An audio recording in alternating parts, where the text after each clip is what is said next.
Hi there, I'm Lyndon Thorpe. This is Our Way, Our Wealth. I'm here every weekend. It's an audio event, and I'd like to bring you up to date with what's happened during the week and what's going to happen in the following week in my work, and from the point of view of an embodiment mentor. I occasionally have people to interview and chat with me too. But at the moment, I'm busy working on so many other campaigns and other projects that I'm excited to tell you all about those rather than interview other people. But I do interview others quite often.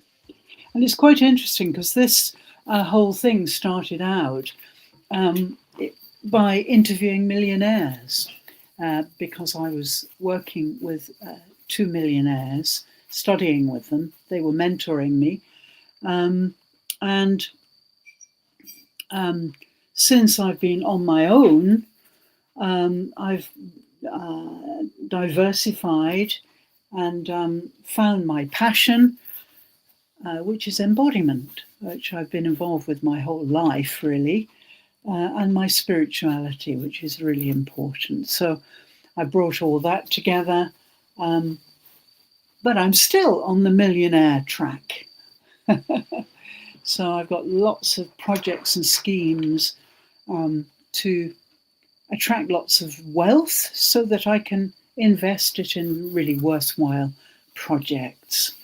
It involves many things. I'm a member of many groups, diversity groups and so on, and there are so many things that need doing. One of the projects I've been discussing today with a dear colleague is helping people in refugee camps. Yes, believe it or not, there are lots and lots of people born in refugee camps who are still there in them. This is the world we live in. This is the conflictual world that we live in. And those people have no future at all, really.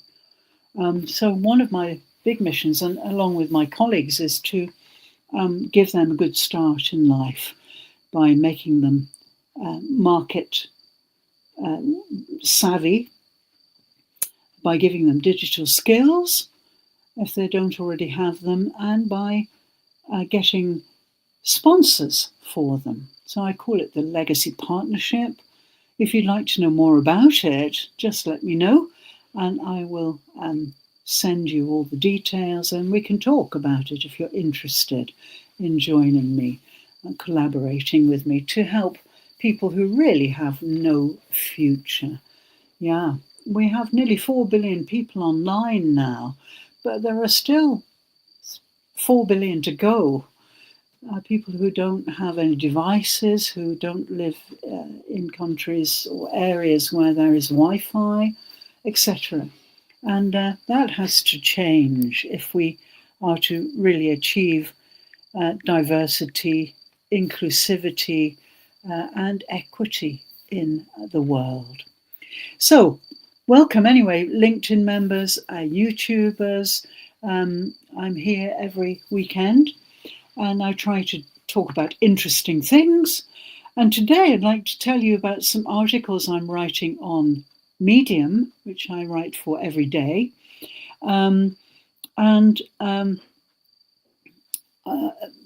They run on from last week's theme on LinkedIn, which was embodied leadership and profit and passion. These were the two topics in last week's masterclass with my colleague Ebishila Dietzbiff, who talked about profit and passion. This week, on Wednesday, we're going to be talking more about embodied leadership, and it's going to be connected very much to roundtable leadership and leadership that includes everybody. Yeah. So, leadership is a very important topic. So let me tell you about one of the articles I wrote on Medium, which is called "The Body Hears Before the Mind Understands." And by the way, if you have any comments or questions, please throw them at me, put them in the box below, and I'll be able to address those questions here in the session. I can see your questions on my screen. So please go ahead. Comments or questions are most welcome. Okay, so the body hears before the mind understands. Okay, modern leadership, and I include everybody in leadership. You may think, oh, this is not for me. I'm not a leader. Everybody is a leader. And first of all, we have to start by leading ourselves. And that's where I come in, because many people have given up leading themselves. They're outsourcing their skills and talents instead of consolidating them and leading themselves into a bright future. So modern leadership then is still really dependent on the intellect, the intellectual mind, the limited mind, as I call it. It's a great tool, wonderful tool. We can do brilliant things with it, but it's not a place to live from. And that's the mistake people are making. And then they're burning out because the limited mind is limited. It can only take so much. And it's very fragile in many ways. So it breaks. We used to call this a nervous breakdown in the old days. Nowadays, we call it burnout. And it's all around us. People are burning out. I live in Japan. We still have a lot, over 2,000 last year, responsibility suicides. These are people who have so much responsibility in their jobs, they can't take it because they're leading from their limited mind, from their intellectual mind. It's a great tool, but we can't live from it. It will break. So, the modern leadership tradition is really overestimating the intellect. People are trying to think their way into presence, which is the byword at the moment. You have to be present. You have to stop performing. But you can't think your way into presence. It starts in the nervous system. It's in the body, presence. You will never be present if you force it through your thoughts. Thoughts can never bring presence about. It's a bodily thing, a spiritual thing, and I don't mean religious spirit, I mean human spirit, energy. So we try to think our way into presence, to reason ourselves into empathy, and to strategize toward authenticity, another important word at the moment. I think presence, empathy, and authenticity are the three buzzwords at the moment in the business world. But long before a word is spoken or a thought is formed, the body has already heard. Let's just go back to the times in human history before we had language. Language is a relatively new innovation in human living. So pre-verbal intelligence is an important thing to think about when we think about words. So in the microseconds before we register meaning, the world is obsessed with meaning, which is ironic because words are so abstract. give 10 people the same word and they'll have a totally different perspective on it. Words are abstract, and we interpret them through the limited mind according to our culture, our gender, our status, etc. So getting people to agree is impossible, really. We each have our unique way of interpreting words. So before we register meaning, the body is already translating vibration. Tiny muscles in the ears and the fascia, the facial structure, the shifting of breath, the subtle contraction around the solar plexus, all of these speak faster than the cortex, where we have all our cognitive skills. Much faster. And that's why the title of this piece is The Body Hears Before the Mind Understands. Polyvagal research, which I'm really involved in and very interested in, now verifies what ancient traditions already knew. Perception begins in the viscera, the body, in other words. And the vagus nerve, which is the principal cardial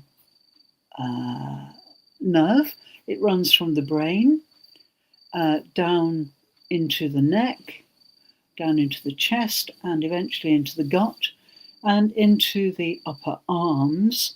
And it's the main feedback nerve to the cranium, which is the part of the brain that receives this feedback.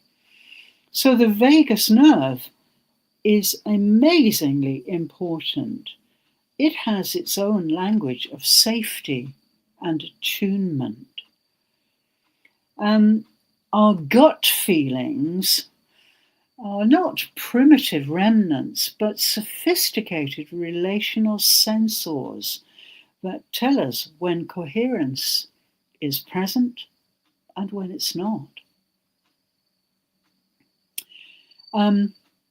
Embodied comprehension, this is another important point in this discussion.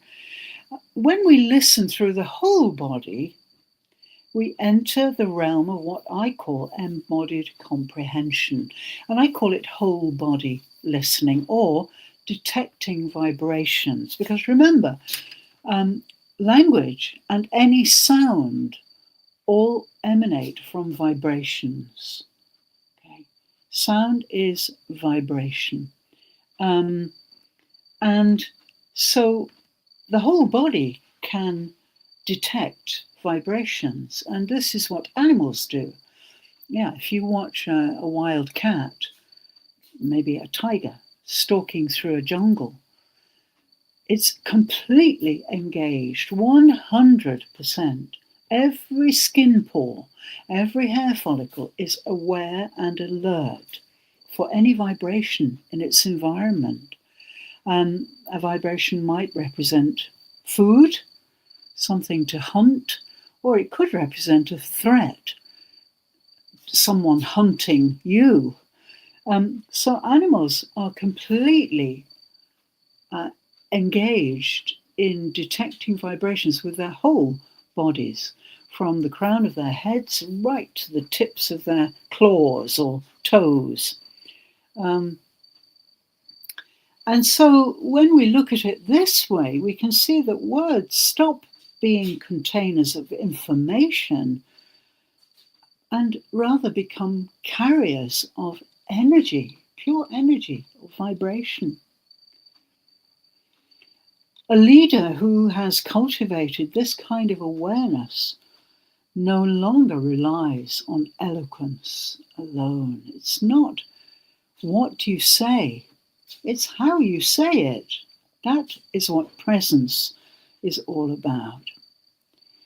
So, embodied leaders pause, they have certain posture, they pace themselves. And these things communicate as clearly as their sentences. Remember that something like 95% of communication is non-verbal. Now, I tell you this with great authority. I've spent the last 30 years teaching communication skills to university students in foreign countries. I was born in the UK, but I started to realize the need for foreigners to speak English, the number one language. And so I've worked all over the place. I'm now in Japan. I've been here for 20 years, and I've been principally teaching communication skills. And the first thing we have to teach, especially Japanese speakers of English, because Japan has its own very distinct culture, and they have a very incredibly complicated way of communicating without words, really. They have formulae whenever they meet and so on, formulaic speech. But they communicate, nevertheless, in other ways, many other ways. And here in Japan, people read the air. Yeah, that's a whole topic for another day. It's a very big topic. But anyway, yeah. If we think about non-verbal communication and the fact that it can take up to 90%, perhaps even more, of any utterance, we're talking about eye contact, we're talking about voice quality, volume, tone, register, we're talking about body language, gestures, we're talking about proximity to the person you're speaking to. So many factors are involved in non-verbal communication. So if we think about a leader communicating, then the most effective way they can be present is to ensure that their non-verbal communication is rock solid and is really built on their incredible balance. So an embodied leader is truly balanced in body, spirit, and unlimited mind. Yes, I should qualify that expression, which you'll hear me say a lot. The unlimited mind really is consciousness. Never mind Freud. It's nothing to do with the subconscious or the unconscious. That doesn't wash these days. It's out of date. But the unlimited mind really is consciousness, which is boundless. And this is, the engine that drives a really embodied leader. Not a lot of attention is given to the words that are said. To make an impact, it's the non-verbal qualities that are actually more important and generate charisma, empathy, all these invisible things that don't have meanings, really, unlike words, which we think are set in stone, but actually they're not. They're very, very abstract.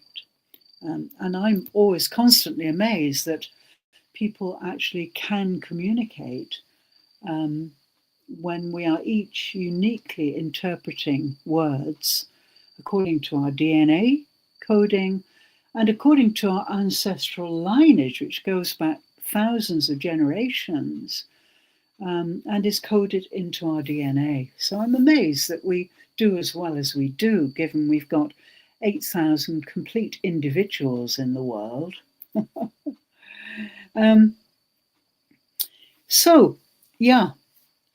In my piece, I really talk about how presence becomes a physiological transmission, really. Good leaders, charismatic leaders, create a magnetic field that steadies other people before any words are held in place and plans are made, etc., assessments made. We're focusing on the wrong things, really. Indeed, we're focusing on all the concerns of the limited mind and ignoring the unlimited mind and the invisible, which is vast by comparison. Yeah. So I write quite a lot about somatic ethics, and I think you all know what ethics are, but somatic is just a sophisticated word for body, really. If you speak from an embodied depth, in other words, so your body, your mind, your spirit are all in balance and you're speaking from that place, then it's an ethical act. Each vibration we release shapes the emotional climate around us. On the other hand, speech delivered from tension spreads tension, whereas speech born of stillness radiates calm. Yeah. So in the universe as a whole, like attracts like. If you are a leader and you are tense, then your team is going to be tense. If you're a leader and you're embodied and calm, your team will be calm.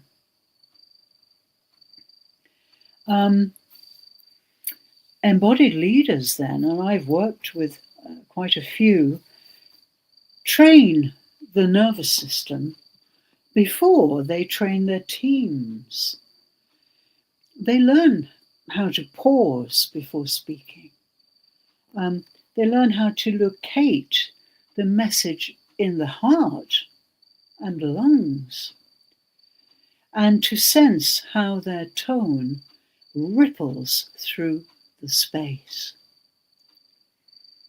Principally, they understand that the body is the very first listener, and it's also the very first technology, which a previous article of mine was about. Let me know if you want to know more about my writing. I write regularly on LinkedIn and Medium and Substack, and I write books and essays and articles. Do let me know if you'd like to know more about what I write. So, for centuries, the Western mind has inverted the natural order. This is key. Idea first, embodiment later. It should be the other way round. Embodiment first, and then the ideas will come. But, yes, we, in our bones, if you like, we know that this is not correct.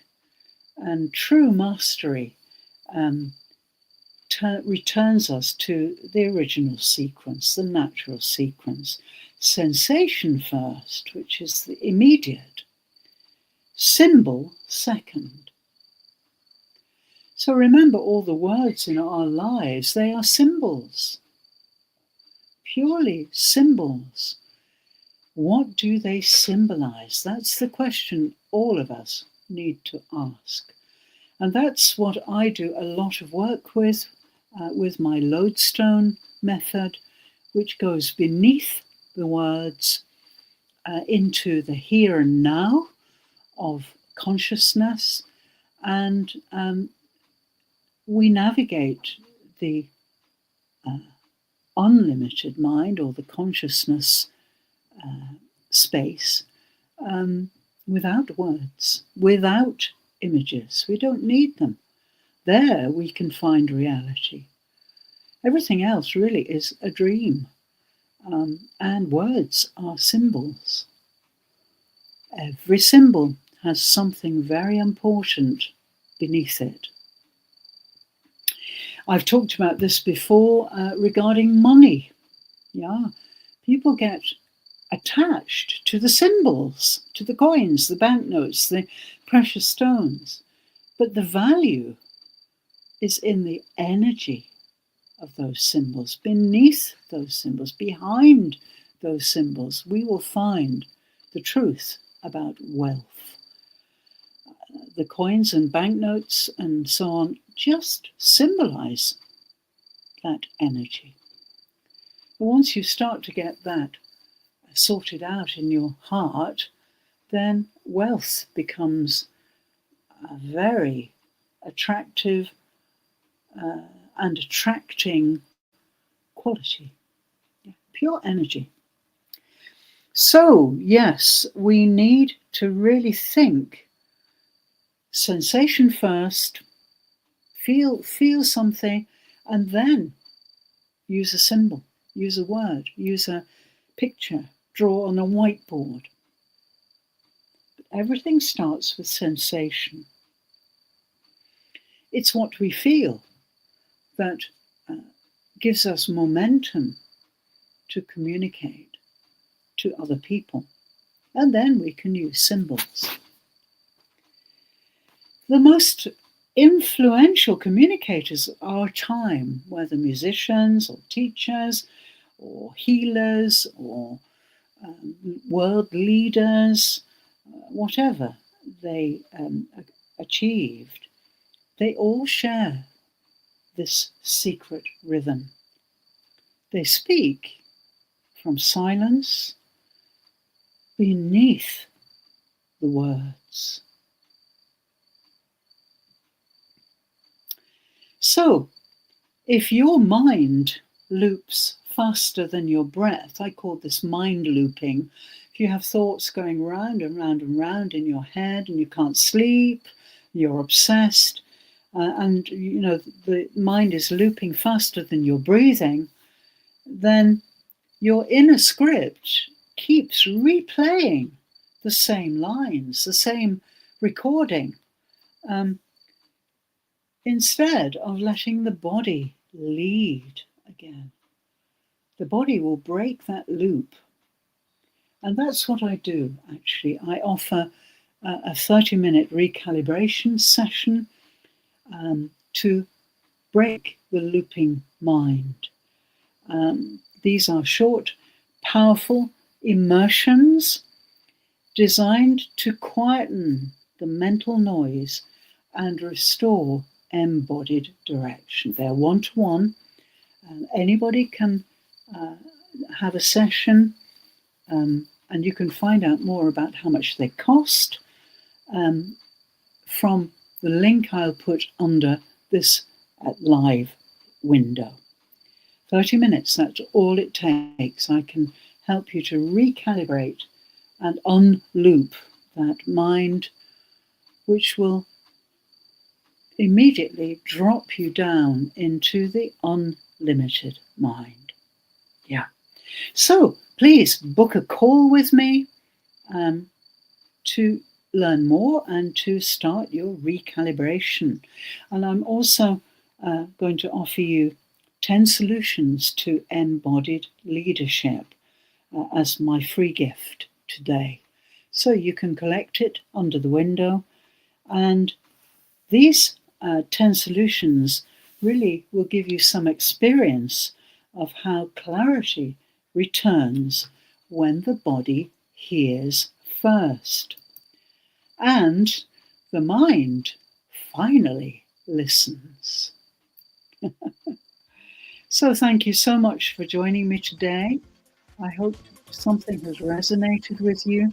And please don't hesitate to find out more about how I can help you to get from the limited mind into the unlimited mind, and how your life will be transformed and you'll start to find true happiness, true success, true satisfaction in this brief human life. Thank you so much. I'm Lyndon Thorpe, This is Our Way, Our Wealth. I'm here every Saturday and Sunday at noon, and I look forward to next weekend and to the week ahead. Lots of things happening. Glowstone lunch on Monday, the Millionaire Mindset masterclass on Wednesday, which is about embodied leadership, and then Lodestone Q&A on Friday. I'm live every day. Come and find me and join me. Thank you so much. See you next weekend. Bye for now.